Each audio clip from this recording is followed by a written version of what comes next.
तो battle for the capital के नतीजे हर किसी के सामने हैं। 48 सीटों पर बीजेपी मजबूती के साथ खड़ी हुई नजर आ रही है और ऐसे में भारत 24 की एक खास तैयारी आपके साथ चर्चा करने के लिए कि आज दिल्ली की सियासी फिजा अगर इस तरफ मुड़ी है तो आखिर उसके मायने क्या है। जाहिर है कि बीजेपी के लिए बड़ी जीत है। सबसे पहले आपको इस वक्त की बड़ी खबर बताते हुए कि पार्टी मुख्यालय जेपी नड्डा पहुंच चुके हैं और अब से थोड़ी देर बाद प्रधानमंत्री नरेंद्र मोदी भी वहां पर पहुंचेंगे, वहां पर मौजूद कार्यकर्ताओं को संबोधित करेंगे। लेकिन फिलहाल बीजेपी ऑफिस जेपी नड्डा पहुंच चुके हैं और कुछ ही देर में प्रधानमंत्री मोदी भी बीजेपी ऑफिस पहुंचने वाले हैं, जहां पर बीजेपी कार्यकर्ताओं को संबोधित प्रधानमंत्री मोदी करेंगे। जाहिर बात है कि आज जब प्रधानमंत्री पहुंचेंगे बीजेपी दफ्तर, और ये देखिए विक्ट्री साइन दिखाते हुए जेपी नड्डा इस वक्त आपको तस्वीरों में नजर आ रहे हैं। जेपी नड्डा जब पहुंचे तो दोनों हाथों से विक्ट्री साइन दिखाया और बनता भी है, क्योंकि 27 साल बाद दिल्ली में बीजेपी ने जीत जो दर्ज की है, और ये जीत बहुत बड़ी और ऐतिहासिक बीजेपी के लिहाज से, क्योंकि बीजेपी ने न सिर्फ माइक्रो मैनेजमेंट किया बल्कि इस जीत को दर्ज करने के लिए बहुत मेहनत बीजेपी पार्टी, बीजेपी कार्यकर्ताओं, बीजेपी के स्टार कैंपेनर्स, जिन्होंने मोर्चा संभाला दिल्ली में चुनावी रैलियों के दौरान। प्रधानमंत्री मोदी, तस्वीरें इस वक्त मेरे ऊपर आपको इस वक्त नजर आ रही है। जब पहुंचे जेपी नड्डा विक्ट्री साइन, थोड़ी देर बाद बीजेपी प्रधानमंत्री नरेंद्र मोदी भी पहुंचने वाले हैं। नरेंद्र नाथ जी एक्स मिनिस्टर हैं दिल्ली कांग्रेस के, हमारे साथ जुड़ गए। नरेंद्र जी, आपका भी मैं बहुत बहुत स्वागत करती हूं। आदिति भी मेरे साथ इस वक्त मौजूद है, हमारी पॉलिटिकल एडिटर। नरेंद्र नाथ जी, आप ही के साथ शुरुआत करती हूँ। आज लोग ये पूछ रहे हैं कि कांग्रेस को आज मिली हार से हासिल क्या हुआ? 2% का वोट शेयर बढ़ गया, ये हासिल हुआ, या 14 से 15 सीटों पर आम आदमी पार्टी को नुकसान आपने कर दिया, ये कांग्रेस ने हासिल किया? देखिए, मैं कहना चाहता हूँ कि सबसे पहले तो मैं दिल्ली की जनता को धन्यवाद करता हूँ, मुबारकबाद देता हूँ कि उन्होंने बीजेपी पार्टी को अपना समर्थन दिया है। अच्छी बात है कि बीजेपी को समर्थन मिला है। दूसरी बात यह है कि केजरीवाल बहुत ही अहंकारी आदमी है। नरेंद्र जी, जरा 2 सेकंड आपको रोकते तस्वीरें दिखाना चाहूंगी, क्योंकि अमित शाह इस वक्त पहुंच चुके हैं बीजेपी मुख्यालय। गृह मंत्री अमित शाह भी पहुंच चुके हैं। पहले जेपी नड्डा पहुंचे, उसके बाद अमित शाह पहुंच चुके हैं। थोड़ी देर बाद मुमकिन है राजनाथ सिंह भी पहुंचेंगे बीजेपी मुख्यालय। आदित्य, तमाम सारे सीनियर नेता जो हैं वो यहाँ पर पहुंचेंगे। नितिन गडकरी के भी पहुंचने की उम्मीद जरा है। बॉडी लैंग्वेज मीनवाइल रीड कर लीजिए। विक्ट्री साइन जेपी नड्डा साहब ने तो दिखा दिया, और अमित शाह को भी देखिए, चेहरे पर एक बड़ी सी मुस्कान है उनके। स्ट्रेटेजिस्ट है साहब, चाणक्य है, और कहते हैं कि इंटरनल बैठक में इस बार नरेंद्र मोदी ने कहा था कि आप असली चाणक्य हैं या नहीं, ये दिल्ली चुनाव को जीतने और हारने के बाद पता चलेगा। और वाकई ये अमित शाह ने करके दिखाया। Man to man marking, house to house marking, और जेन्युइनली हर एक मोर्चे पर। दूसरी बात है, जेपी नड्डा का कार्यकाल लगभग अगले 15 से 20 दिन में खत्म होने वाला है, और ऐसे में जेपी नड्डा के झोली में लगभग बहुत सारे राज्य हैं। अगर हम तीसरे कार्यकाल की बात कर लें प्रधानमंत्री मोदी की, तो 8 राज्यों में चुनाव हुए, जिसमें से 6 राज्यों में भारतीय जनता पार्टी आज जीती है। टोटल 19 राज्यों में भारतीय जनता पार्टी और एनडीए की सरकारें हैं। तो जेपी नड्डा के लिए तो खुशी की बात यह है कि जब कभी उनके कार्यकाल का जिक्र होगा तो लंबी फहरिस्त होगी जीते हुए। लेकिन अमित शाह और अरविंद केजरीवाल के बीच में एलजी का कई बार ऐसे नोकझोंक हुई है। लॉ एंड ऑर्डर को लेकर अरविंद केजरीवाल ने अमित शाह को एड्रेस करते हुए तमाम वो बातें कही हैं, और चुनाव के शुरुआत में लॉ एंड ऑर्डर को लेकर बहुत सारी खींचतान भी हुई है। ऐसे में जब योगी आदित्यनाथ आए थे, लॉ एंड ऑर्डर का एक जिक्र किया था, तो उन्होंने कहा था आप मुझसे क्या पूछ रहे हैं, जाके अमित शाह से पूछिए। तो अमित शाह का जो ये रणनीतिक जीत और साथ में चेहरे पर खुशी, ये बहुत कुछ बयां करता और है। मिलने वालों की बड़ी लंबी कतार है। आज तो कौन इनसे हाथ ना मिलाए। जब महाराष्ट्र में चुनाव होते थे, हरियाणा में होते थे, दूसरे राज्यों में जीत होती थी, तब दिल्ली के तमाम कार्यकर्ता पहुंचते थे। तो अब तो दिल्ली की जीत है, दिल्ली के कार्यकर्ता पहुंचे हैं, और ये जश्न 2024 से कम नहीं होगा। 2024 में 240 की जो जश्न नहीं मनाया होगा, आज वो पार्ट 2 है, जो असल मायने में पूर्णिमा मनाया जाएगा। आप तस्वीरों में देखेंगे। मुझे लगता है भरपाई इसको कह सकते हैं। 2024 में जो थोड़ा सा अनमना मन रह गया था 400 पार के नारे के बाद, आज एक भरपाई के तौर पर दिल्ली जीतने के साथ ही देख सकते हैं। असली और इससे ज्यादा जीत बस उस दिन होगी जिस दिन ममता बनर्जी के राज्य में नरेंद्र मोदी की सरकार आ जाएगी। बाकी तो आज शायद अपने एपिटोम की खुशी जो 303 में हुई होगी नरेंद्र मोदी या पार्टी को, वो आज खुशी है। 27 साल बाद नॉर्थ का वो राज्य जहां पर बैठ के आप शासन कर रहे हैं 3 बार से, लेकिन दिल्ली नहीं जीत पाए थे, वहां दिल्ली जीत ली है। ये अपने आप में बहुत रणनीतिक जीत है। ठीक है, जल्दी से मेहनत भरी। नरेंद्र जी अपनी बात को पूरा कर लीजिए। देखिए, 2098 में शीला जी की सरकार दिल्ली में बनी थी और 2013 तक बीजेपी पार्टी तब भी आउट रही। उसके बाद केजरीवाल ने सारी वोट हमारी कांग्रेस की 2013 में कुछ ले ली और 2015 में सारी वोटें हमारी कांग्रेस की वोटें ट्रांसफर हुई। उसके बाद अपना कोई कैडर नहीं था, कोई कार्यकर्ता नहीं था। जो भी कार्यकर्ता गए वो कांग्रेस पार्टी से गए, लीडर्स भी गए, कॉर्पोरेशन के मेंबर भी जीते हैं और जो एमएलए जीत के आए वो भी हमारे कांग्रेस पार्टी से गए थे। तो केजरीवाल मैं समझता हूँ कि बहुत ही अहंकारी आदमी है और इसको आउट करना बहुत ज़रूरी था। जहाँ जहाँ भी हमारे कांग्रेस के कैंडिडेट मजबूती के साथ लड़े हैं वहाँ बीजेपी जीती है। देख लीजिए, अहंकारी आपके अलायंस के पार्टनर्स हैं। देखिए, मैं ये कहता हूँ जो हमारी गलती थी 2013 में, सबसे बड़ी गलती हमने तब की थी जब हमारे 8 विधायक जीत के आए थे और हमने इसको समर्थन दे दिया था। वो हमें समर्थन नहीं देना चाहिए था।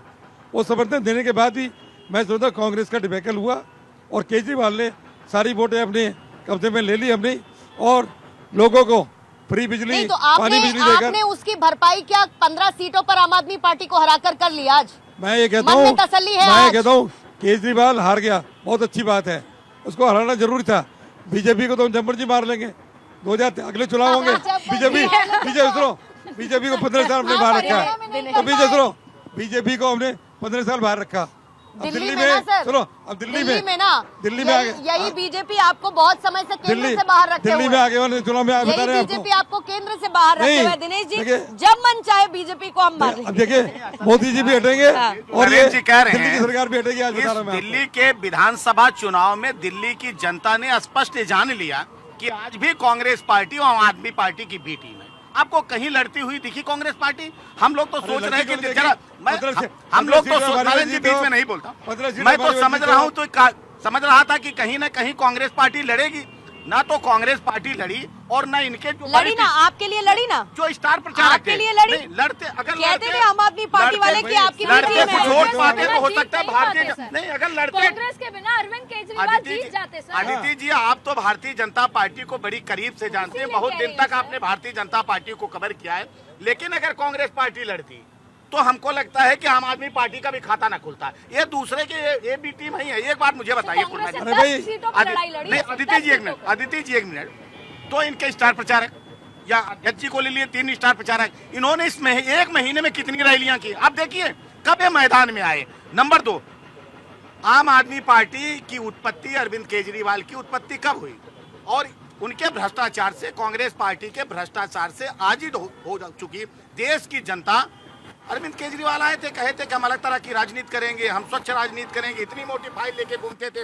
वो कहते थे हम छोटी गाड़ी से चलेंगे, बड़ी गाड़ी, हमारे पड़ोस में रहते थे, हम सिक्योरिटी नहीं लेंगे, हम बंगला नहीं लेंगे। उन्होंने सब कुछ हो किया। उन्होंने बच्चों की कसम खाई कि हम कांग्रेस पार्टी के साथ नहीं जाएंगे, लेकिन वो गए और उनका वही हश्र हुआ जो होना चाहिए था। इसलिए मैं कह रहा हूँ कि कांग्रेस पार्टी और आम आदमी पार्टी एक दूसरे के पूरक हैं, थे, हैं और आगे भी रहेंगे। और जब तक ये रहेंगे तब तक भारतीय जनता पार्टी का कमल खिलता रहेगा। साहब, एक और बात है जो मुझे लगता है अरविंद केजरीवाल को लेकर, कि अरविंद केजरीवाल को किसी और की हराने की जरूरत नहीं थी। अरविंद केजरीवाल खुद को हराने के लिए, आम आदमी पार्टी खुद को हराने के लिए बहुत थी। आपने मुखौटा ओढ़ा एक साधारण सी इमेज लेके, बहुत सीधे साधे व्यक्ति, वैगनार में चलने वाले, मफलर डालने वाले, वो हाफ स्लीव्स की शर्ट ढीली डाली पहनने वाले, कुछ नहीं चाहिए, सिक्योरिटी नहीं चाहिए, लेकिन बना डाला शीश महल। तो आपने अपने आप को खुद ही कर लिया ना सर। देखिए, अब सिक्योरिटी भी इनके पास है, बंगला भी इनके पास है।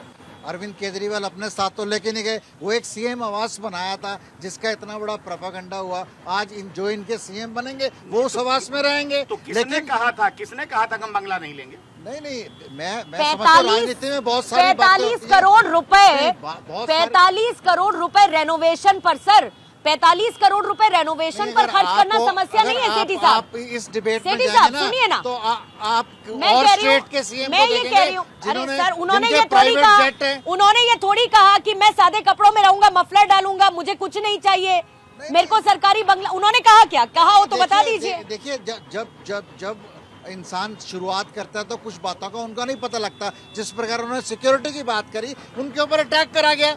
जब उनके ऊपर अटैक करा गया तो इंटेलिजेंस और पुलिस ने उनको हिदायत दी कि आप सिक्योरिटी रखिए।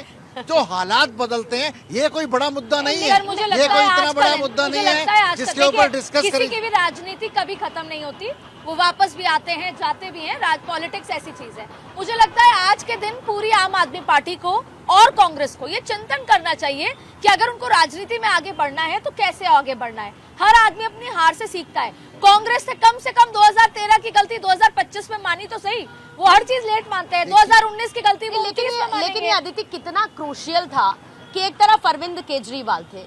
आपने ये नोट किया कि पूरे दिल्ली के चुनाव के दौरान अरविंद केजरीवाल के खिलाफ मोदी को खुद चेहरा बनना पड़ा, क्योंकि बहुत जरूरी बीजेपी के लिए ये चुनाव जीतने के लिहाज से और एक संदेश देने के लिहाज से, क्योंकि बार बार ये कहते रहे अरे हर राज्य में जीत लेते हो, दिल्ली में नहीं जीत पाते और काम दिल्ली से ही करते हो। देखिए, बीजेपी की ये चुनौती तो है ही। आज आप मोदी को कुछ देर के लिए बाहर कर दीजिए तो क्या है भारतीय जनता पार्टी के पास? किसी भी राज्य में कौन सा चेहरा है?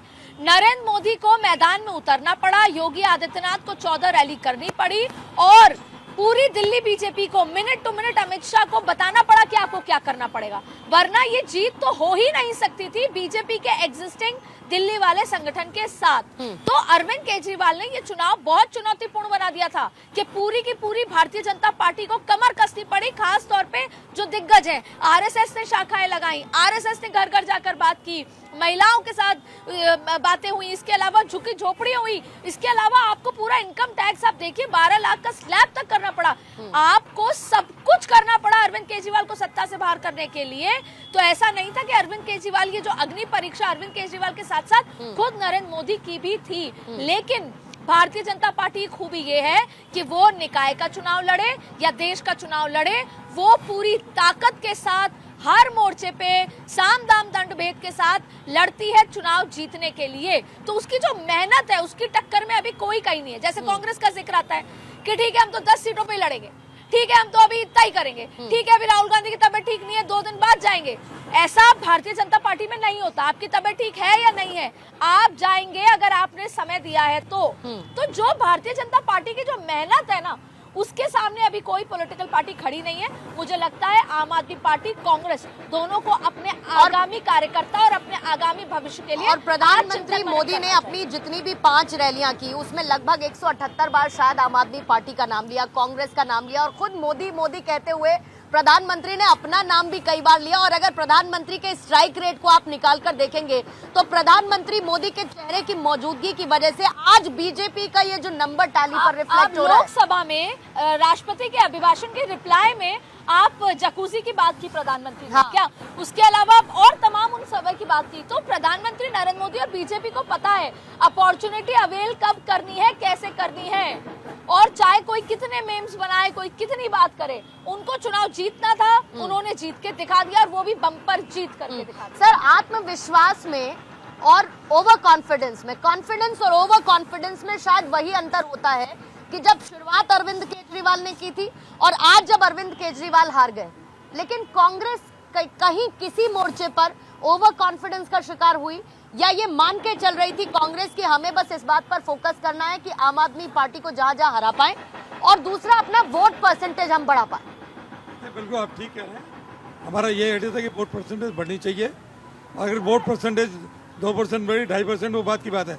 लेकिन मैं इतना बता दूं, कांग्रेस ने इस बारी मजबूती के साथ चुनाव लड़ा है। सर, इतने कम में तसल्ली कैसे कर लेती है कांग्रेस? देखिए मेरी बात सुनिए, अब ये देखिए दूसरे नंबर की राष्ट्रीय पार्टी, देखिए दूसरे नंबर की राष्ट्रीय पार्टी लोकसभा के चुनावों में दूसरे नंबर की लार्जेस्ट पार्टी 99 सीट्स के साथ इतने कम में तसल्ली कैसे कर लेती है? तसल्ली की बात नहीं कर रहा मैं आपसे, अब मेरी बात सुनिए पहले आप। मैं ये कहना चाहता हूँ, इसने कहा था शीला जी भ्रष्ट हैं जब ये आए थे पावर में कि मेरे पास शीला जी के खिलाफ सबूत हैं, मैं शीला जी को जेल में भेज दूंगा।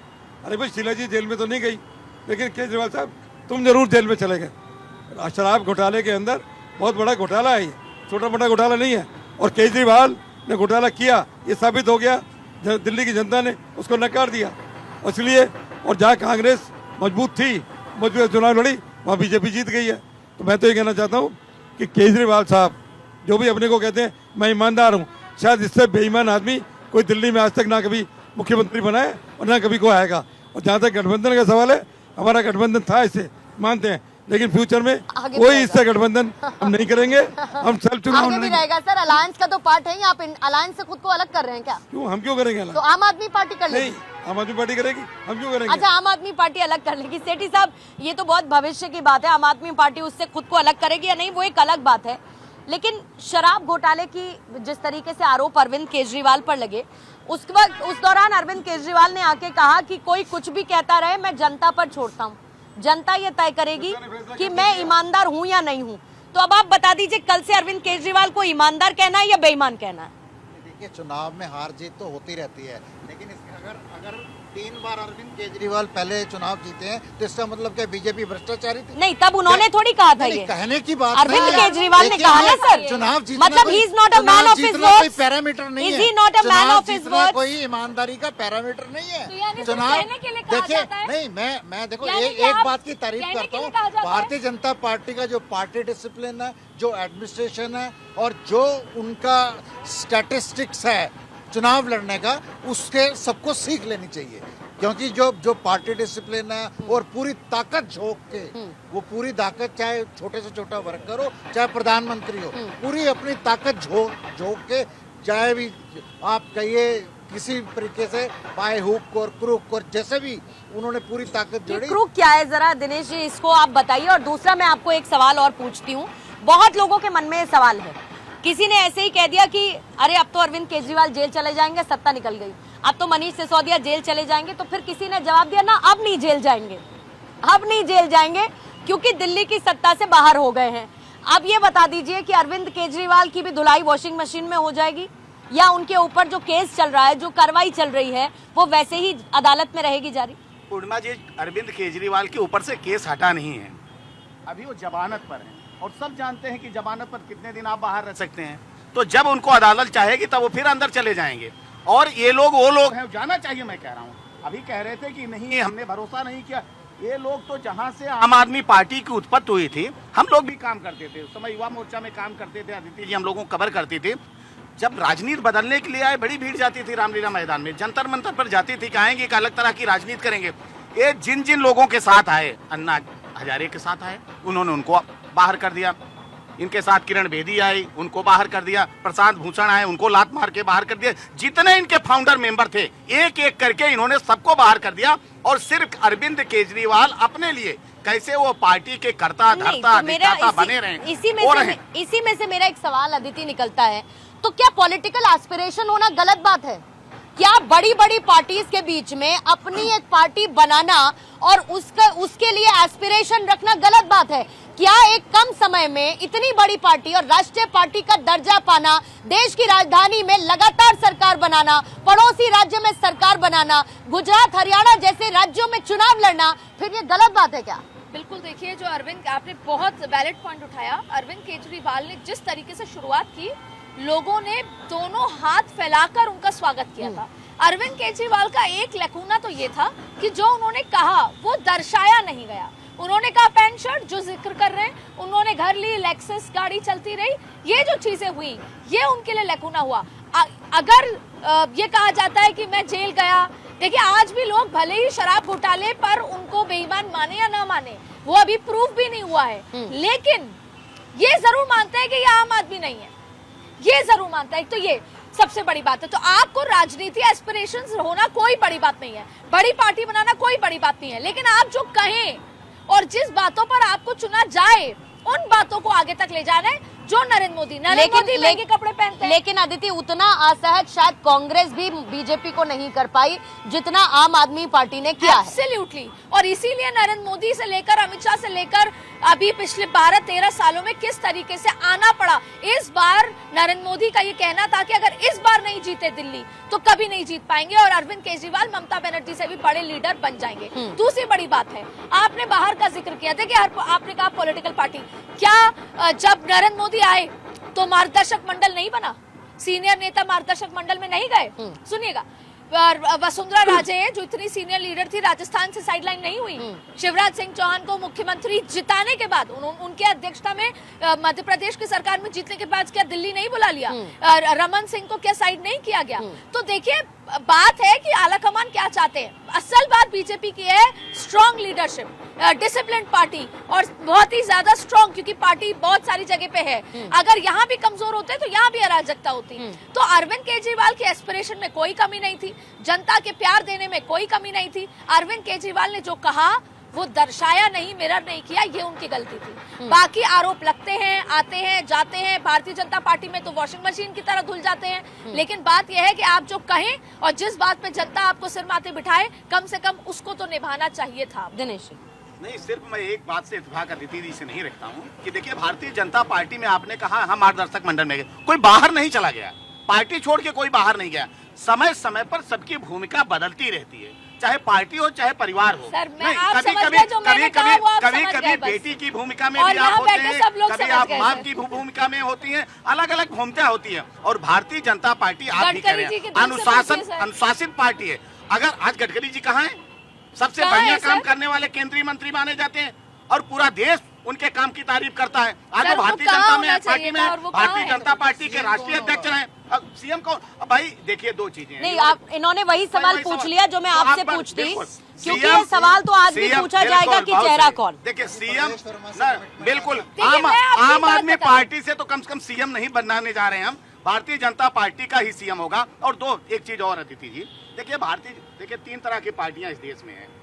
एक है परिवार, एक है व्यक्तिवादी पार्टी, एक है परिवारवादी पार्टी, एक है राष्ट्रवादी। अच्छा, जरा एक बड़े ये है- खूबसूरत ये से है विजुअल्स हैं व्यक्तिवादी सर, पार्टी। खूबसूरत से विजुअल्स हैं। मनोज तिवारी और सचदेवा साहब अपने बड़े एक थिरकने वाले अंदाज में अभी अभी नजर आए। अगर उन तस्वीरों को दोबारा से हम वापस रख सके, बड़े अच्छे, ये देखिए, एक तरफ जहां पर वहां पर मौजूद लोगों का अभिवादन स्वीकार कर रहे हैं और थिरकते हुए से ये देखिए, इसको कहते हैं जीत को एंजॉय करना। मुझे लगता है पर आज पत्थर जरूर रखा होगा मनोज तिवारी जी ने कि जब मैं प्रदेश अध्यक्ष था तब हो जाता, तो आज इतनी बड़ी संख्या में पूर्वांचली है 35 सीटों पर, काश में सीएम होता, ये सपना था। तो जाहिर तौर पे आज डांस जरूर कर रहे हैं पर भारी मन से कर रहे होंगे। लेकिन पूर्वांचलियों का सपोर्ट बड़ा जबरदस्त मिला है बीजेपी को, जबरदस्त, बहुत 35 जबरदस्त सीटों मिला में से 24-25 सीटें हाँ। वो जीती गई हैं जो पूर्वांचलियों की थी, जहां पर 10% से ज्यादा पूर्वांचली उन 35 सीटों पर थे। तो जाहिर तौर पे, लेकिन ये किसी भी दिल्ली के नेता की जीत नहीं है, ये नरेंद्र मोदी और उनके विकास, उनके काम, उनकी डिलीवरी की जीत है। और इसीलिए मैं ये कह रही हूँ, मैं ये नहीं कह रही कि मार्गदर्शक मंडल पे भेजना सही या गलत था। अगर आप मुरली मनोहर जोशी जी को नहीं, उनकी वहां पर नरेंद्र मोदी को नहीं लड़ाते तो ना तो आज राम मंदिर बनता, ना उतना बड़ा विकास होता। हाँ। ये नरेंद्र मोदी का खुद की इच्छा शक्ति थी कि वहां पर इतना बड़ा बदलाव हुआ। जब तो आपने मैं- इन बदलावों का जिक्र किया बीजेपी में, दिनेश जी मैं लेती हूँ आपकी प्रतिक्रिया, कांग्रेस में बदलाव क्यों नहीं होता है सर? वही गिने चुने चार चेहरे। अदिति ने जब बोला तब मेरे जहन में ये कांग्रेस का ख्याल आया, ना कोई मार्गदर्शक मंडल। हाँ, जो नाराज होते हैं वो अपना एक ग्रुप बना के अलग बैठ जाते हैं, फिर भी उनकी कोई नहीं सुनता, ना पहले कोई सुनता था ना बाद में उनकी कोई सुनता है। सुनने वाले, बताने वाले, करवाने वाले, आदेश देने वाले वही गिने चुने चार चेहरे क्यों हैं सर? बीजेपी का जो सेटअप है अलग है, मैंने गलत सवाल पूछा क्या? Absolutely right, absolutely। कांग्रेस का सेटअप अलग है। बीजेपी अपनी मर्जी करती है, क्यों? वहाँ भी दो तानाशाह है, एक मोदी और एक तो अमित शाह। कांग्रेस में चार तानाशाह है सर। नहीं, तानाशाह की बात नहीं कर रहा।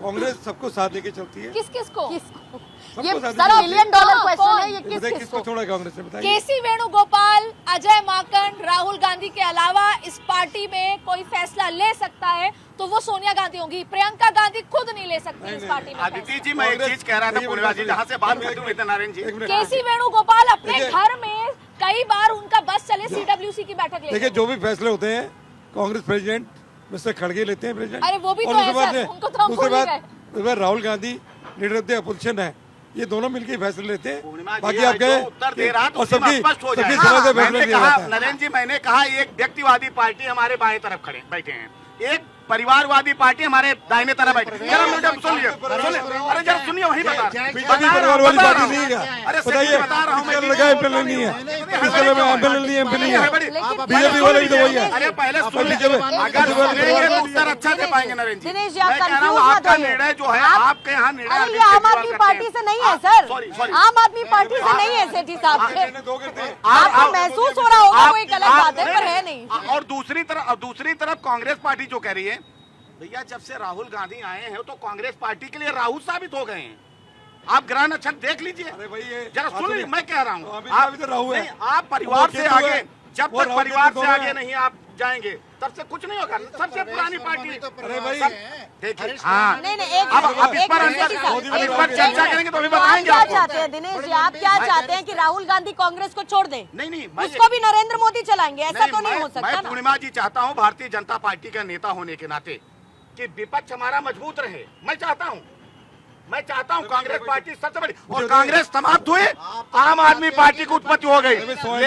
लेकिन आपकी जो करतूत है, जो कांग्रेस पार्टी की करतूत है, अब कांग्रेस पार्टी कभी सत्ता में नहीं आ सकती है, क्योंकि आप खुद नहीं चाहते हैं। आप खुद नहीं चाहते हैं। जनता जनार्दन है सेठी जी, हम नहीं, जनता जनार्दन है, जनता तय करती है। देखिए आज तो कोई बात नहीं, आज तो देखिए बधाइयों का दिन है। जो हम उत्साहित हैं नरेंद्र मोदी एक परिवार बार बधाई तो दे दीजिए उनको जीतने बधाई दे दी की, हमने। बधाई अच्छे से दे दीजिए। बधाई हो। आप भी सेठी साहब बधाई दे दीजिए, दिल से बधाई दे दीजिए बहुत अच्छे से, क्योंकि देखिए अभी बधाइयों का सिलसिला फिर से शुरू होगा। और बीजेपी हेडक्वार्टर्स की जब हम तस्वीरें दिखाएंगे, क्योंकि प्रधानमंत्री नरेंद्र मोदी किसी भी समय पहुंच सकते हैं, उन तस्वीरों पर हमें वापस फौरन लौटना होगा।